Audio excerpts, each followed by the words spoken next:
Welcome to our channel learn with basic class 10th। आज मैं बाल गोविंद भगत के जो उनके पाठ में आप लोगों को बताया गया है उसके बारे में बात करने जा रही हूँ। सबसे पहले तो ये कि आप लोग इस पाठ को बहुत ही अच्छे तरह से केवल इसको पढ़ लीजिए तो उससे रिलेटेड सारे क्वेश्चन आपके सॉल्व हो जाएंगे। केवल इसको समझने के लिए मैंने शॉर्ट में बनाया है वीडियो, तो ये आपके लिए बहुत ही हेल्पफुल होगा। तो चलिए ज़्यादा समय नहीं लेते हैं और आते हैं अपने टॉपिक पे और बाल गोविंद भगत के पाठ को देखते हैं और पढ़ते हैं, जानते हैं क्या चीज़ें हैं इसमें। ठीक है, तो देखिए शुरू करते हैं हम लोग। आइए देखिए, यहाँ बाल गोविंद भगत का जो जीवन है उसके बारे में बताया गया है और वो उनका व्यक्तित्व कैसा था वो इस बारे में बताया गया है। तो ये राम वृक्ष बेनीपुरी की रचना है। तो इसमें उन्होंने वो बाल गोविंद भगत के बारे में पूरी चीज़ें बताते हैं, मतलब एक तरह से उनके हर एक पक्ष को दिखाते हैं और वो किस तरह के व्यक्ति थे इस बारे में बताते हैं। यहाँ पे आपके क्वेश्चन जो आएंगे वो इनके व्यक्तित्व के बारे में रहेंगे, इनके अपनी इन सोच के बारे में रहेंगे और ये किस प्रकार से मतलब सामाजिक कुरीतियों को बंद करते हैं उसके बारे में रहेंगे। तो देखिए, सबसे पहले इनके हम व्यक्तित्व के ऊपर आते हैं। इनके जो कद काठी है, इनका जो परिचय है यहीं से शुरू होता है। तो देख लीजिए, परिचय में दिखाया है, एक मिनट। हाँ, यहाँ देखिए, बाल गोविंद भगत गृहस्थी होते हुए भी साधु थे। उनकी आयु 60 वर्ष से ऊपर, एक मिनट रुक जाइए थोड़ा सा। हाँ, अब देखिए, उनकी आयु 60 वर्ष से ऊपर थी। उनकी पत्नी नहीं थी। परिवार में एक बीमार बेटा तथा उसकी पत्नी थी। देखिए, यहाँ से कहानी शुरू होती है कि बाल गोविंद भगत गृहस्थी होते हुए भी स्वभाव से साधु थे। मतलब वो गृहस्थ थे लेकिन स्वभाव उनका एकदम एक साधु जैसा था। उनकी आयु 60 वर्ष से ऊपर थी। ये आपको क्वेश्चन देखने को मिलेगा कि बाल गोविंद भगत की आयु कितने वर्ष की थी, तो 60 वर्ष के ऊपर थी। उनकी पत्नी नहीं थी। परिवार में एक बीमार बेटा और उसकी पत्नी थी। व्यक्तित्व तो उनका कैसा था ये देखते हैं। बाल गोविंद भगत मझोले कद के व्यक्ति थे। उनका रंग गोरा था, बाल सफ़ेद थे। वे लंबी दाढ़ी नहीं रखते थे। उनके चेहरे पर सफ़ेद बालों के कारण बहुत तेज लगता था, मतलब चेहरे पे बहुत रौनक रहा करती थी। यहाँ पे मैंने कुछ दिखाने का भी प्रयास किया है, अगर आप समझ पाएंगे तो बहुत अच्छे से समझ में आ जाएगा। उनकी वेशभूषा कैसी थी, मतलब पहनावा ओढ़ावा उनका कैसा था। बाल गोविंद भगत बहुत कम कपड़े पहनते थे।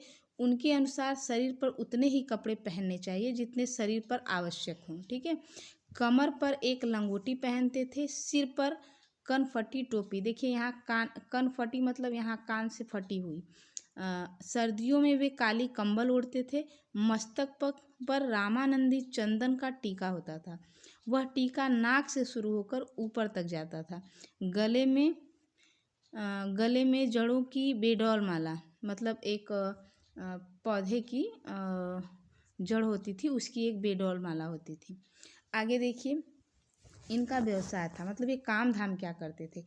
बाल गोविंद भगत का काम खेती बाड़ी था। वे किसान थे। ठीक है, वे अपने खेत में धान की फसल उगाते थे।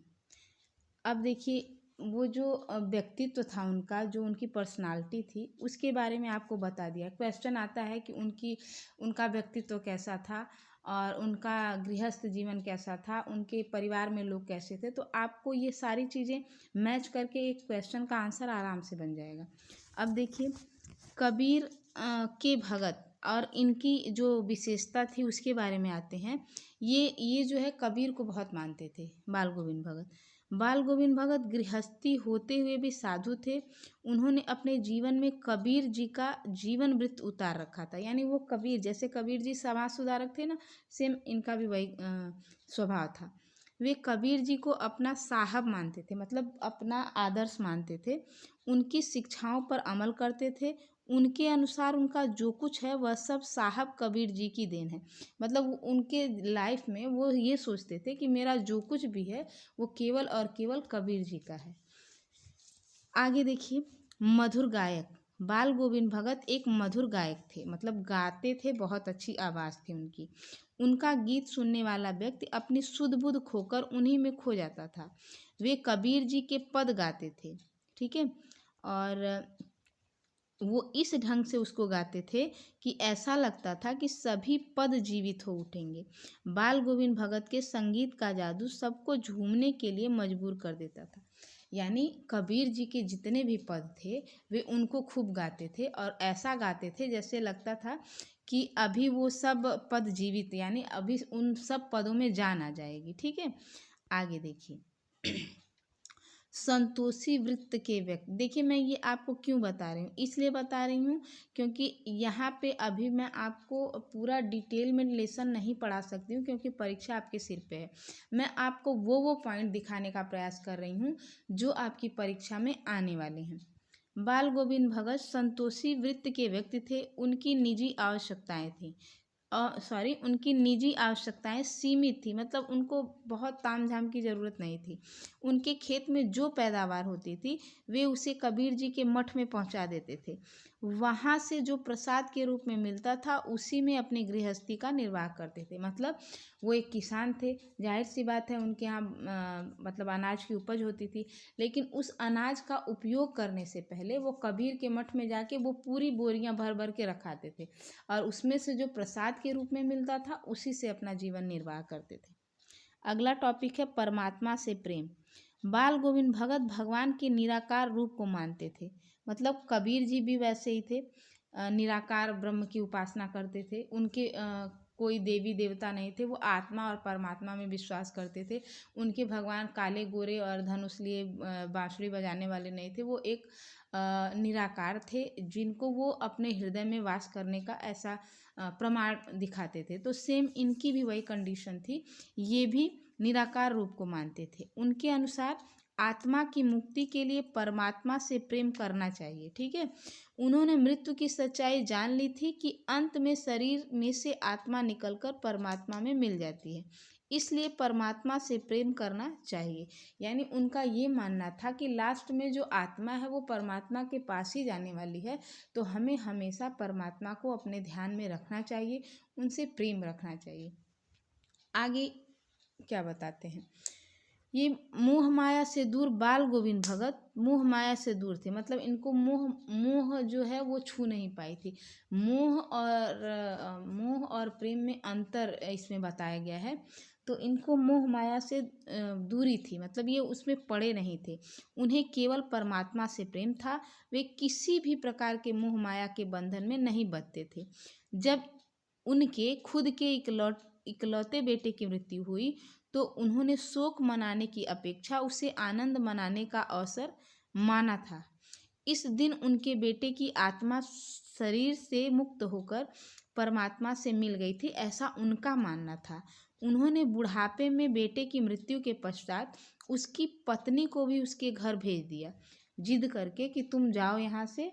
और उसने कहा कि आपको बुढ़ापे में है आप कैसे अपना जीवन यापन करेंगे, मैं रहूँगी तो ख्याल रखूँगी। तो उन्होंने कहा नहीं, या तो तुम घर से चली जाओ, नहीं तो मैं ही घर छोड़ के जाऊँगा। तो लास्ट में उसको जाना पड़ता है अपने, जब उसका पति यानी बाल गोविंद भगत का लड़का जब मर जाता है तो उनको ये लगता है कि मैं इसे अपने स्वार्थ के लिए रखूँगा, तो इसके मतलब ये अपने जीवन को जी नहीं पाएगी। तो इसीलिए वो जिद का बहाना करके उसको उसके भाई के साथ भिजवा देते हैं कि इसकी दूसरी शादी कर दीजिए। वे किसी प्रकार के मोह में नहीं पड़ना चाहते थे। नियमों पर दृढ़ बाल गोविंद भगत अपने बनाए गए नियमों पर दृढ़ थे। वे कभी भी किसी से बिना पूछे उनकी वस्तु व्यवहार में लाना तो दूर, छूते भी नहीं थे। गंगा स्नान जाते थे समय मार्ग में कुछ भी नहीं खाते थे, गंगा स्नान जाते समय मार्ग में कुछ खाते नहीं थे। इसी वजह से उनकी सेहत जो है वो धीरे धीरे बिगड़ने लगती है।